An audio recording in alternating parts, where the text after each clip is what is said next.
सुप्रभात, मी दीपक पळसुले. सकाळचे 7 वाजता आहेत. बातम्या सुपरफास्टमध्ये आपल्या सगळ्यांचं स्वागत. देशाचं राज्यभरात नेमकं काय घडतंय जाणून घेऊयात सुपरफास्ट.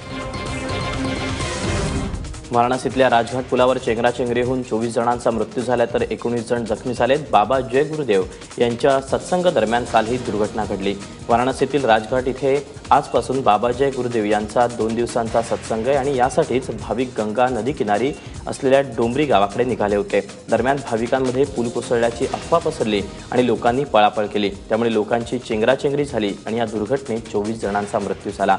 कार्यक्रमासाठी केवळ 3000 लोकांच्या उपस्थितीची परवानगी घेण्यात आली होती. प्रत्यक्षात मात्र 70 ते 90 हजार लोक एकाच वेळी जमा झाले होते. या दुर्घटनेबाबत पंतप्रधान नरेंद्र मोदींनी दुःख व्यक्त करत गरजूंना शक्य ती सर्व मदत करण्याचं आश्वासन दिले. दरम्यान मृतांच्या नातेवाईकांसाठी प्रत्येकी 2 लाख तर जखमींसाठी 50 हजारांची मदत उत्तर प्रदेश सरकारकडून जाहीर करण्यात आली आहे. गोव्यात ब्रिक्स देशाचं 8वं संमेलन आणि बिस्मॅक आउटरीच संमेलन होणार आहे.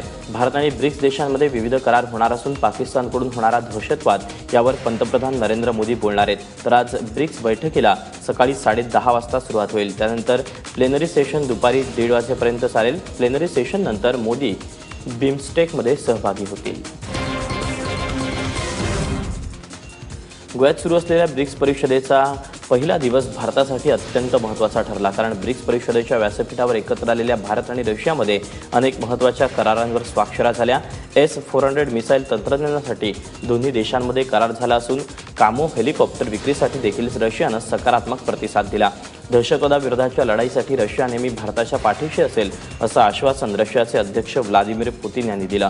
दरम्यान पंतप्रधान नरेंद्र मोदी आणि चीनचे राष्ट्रपती शी जिनपिंग यांच्यातही महत्त्वाच्या विषयांवर चर्चा झाली.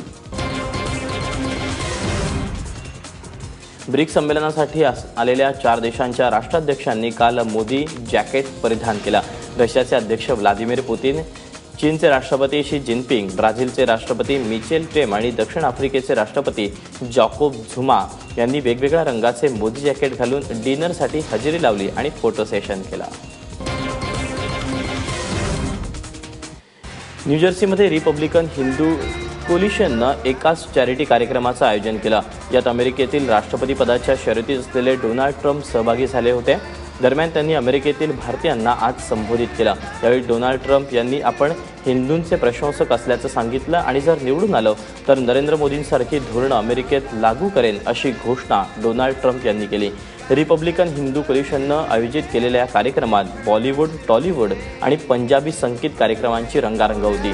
तर यातून जमा होणारा 50% निधी काश्मीरी पंडितांसाठी आणि दहशतवादानं पीडित असणाऱ्या इतर देशातील लोकांना दिला जाणार आहे.